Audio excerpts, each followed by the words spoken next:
안녕하세요. 마틀다입니다. 오늘도 이어서 아들들아 용기를 내어라 읽어드리겠습니다.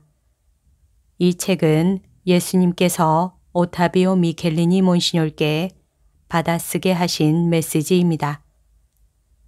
64장 사정이 달라지리라.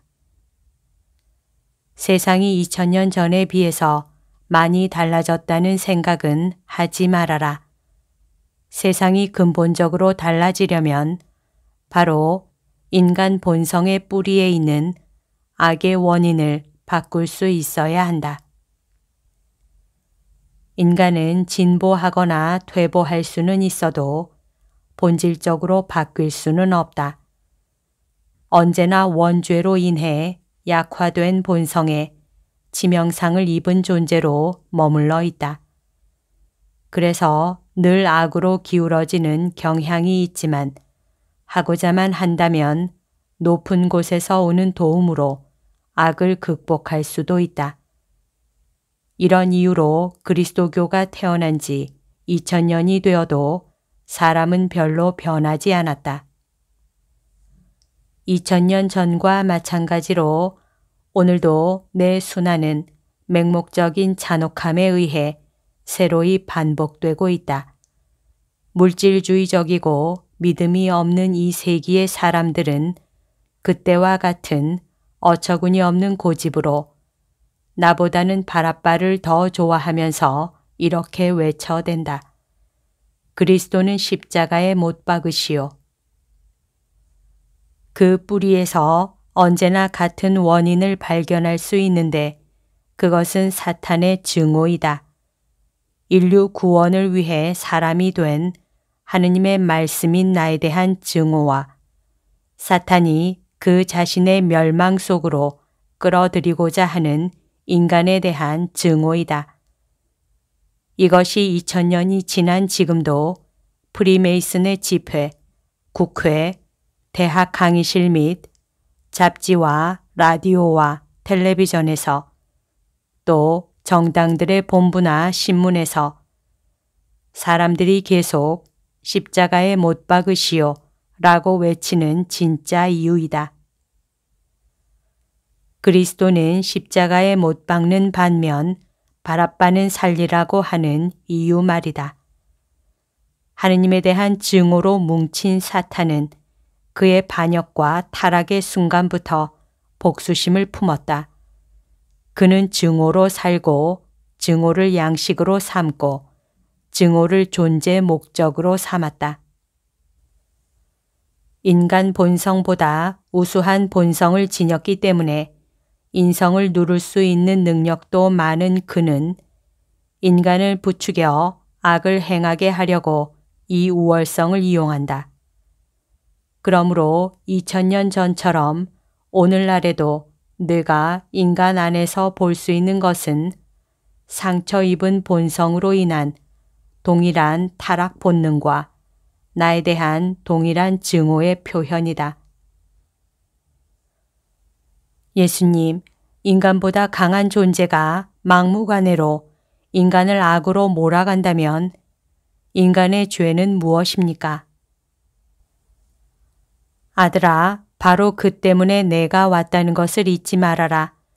나는 인간 본성 안에 원죄로 말미암아 심하게 교란된 질서를 회복시켜 주려고 왔으니 말이다.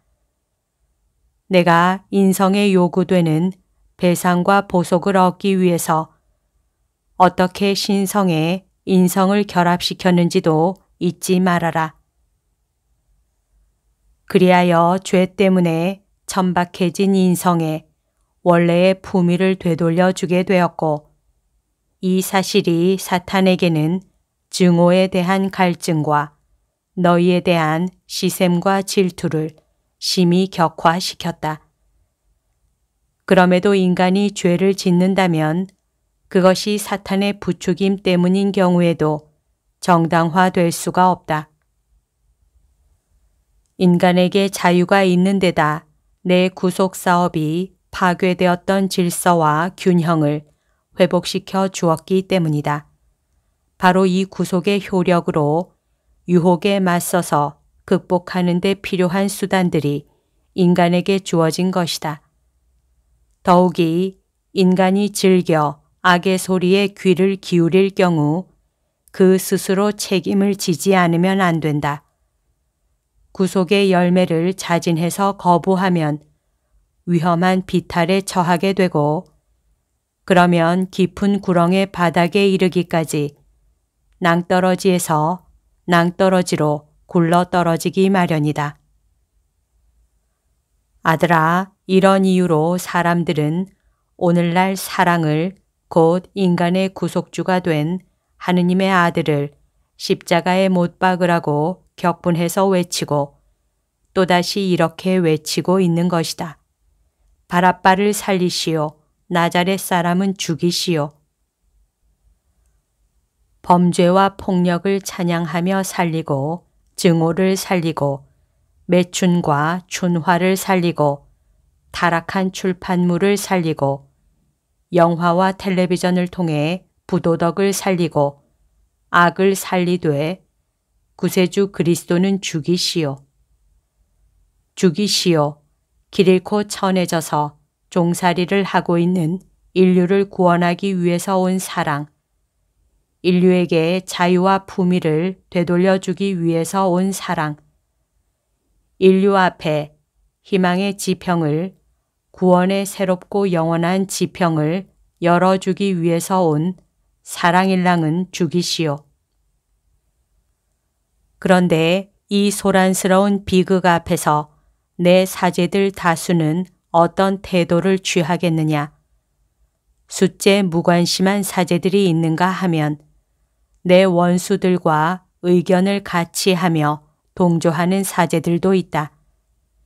이들은 수치스럽게도 무신론적이고 물질주의적인 신문을 구독하는 마르크스주의자들인데 그런 사제의 수가 현재 알려져 있는 것보다 훨씬 더 많은 것이다. 하긴 환난의 때가 오면 너희도 이를 확인하게 되겠지만 말이다. 그리고 관리같이 딱딱한 사제들의 태도도 문제이다. 그들은 사제직 안에서 그들 자신이 기묘한 일부를 이루는 교회의 신비를 볼 줄 모른다. 사실 교회의 척추인 사제직이 없는 교회를 어떻게 생각할 수 있겠느냐. 이 모든 것이 갈바리아의 광경을 방불케 한다. 거기에는 무관심한 자들과 호기심을 가진 자들이 많았고 사제들과 결탁하여 그 조종을 받는 율법학자와 바리사이들이 있었지만 착한 사람들은 얼마 되지 않았다. 고작해야 내 어머니, 성 요한, 경건한 여인들과 제자 몇 사람 뿐이었다. 세상이 별로 달라지지 않은 것은 악을 불러일으키는 자가 항상 같은 자이기 때문이다. 그 자의 공격력을 제한하고 그 술책을 미리 막으며 그의 활동을 무력화시키려면 그에게 타격을 주어야 하건만 거의 모든 사람이 이 일을 하지 않았을 뿐더러 한다고 한 사람들도 합당한 정도로 하지는 않았다. 그럼에도 불구하고 사정이 달라질 것이다. 내 순환과 죽음이 악의 세력이 내리 누르지 못할 만큼 생명의 누룩을 세상에 가져왔고 내 순환이 신비체 안에서 계속되고 있으며 착한 사람들과 거룩한 사람들 그리고 산 제물이 된 영혼들의 고통이 열매를 맺어왔고 앞으로도 맺어갈 것이니 말이다. 땅은 새로운 순교자들의 피로 젖으리라. 그러나 이 순교자들은 새로운 생명에 태어날 교회, 온 세상 민족들의 교사이며 지도자 위치에 있게 될 교회의 빛나는 여명을 앞당길 것이다. 악의 세력은 전열을 짠 군대와도 같이 십자가와 교회에 또 하나의 찬란한 승리를 안겨줄 여인의 발꿈치에 짓밟히리라.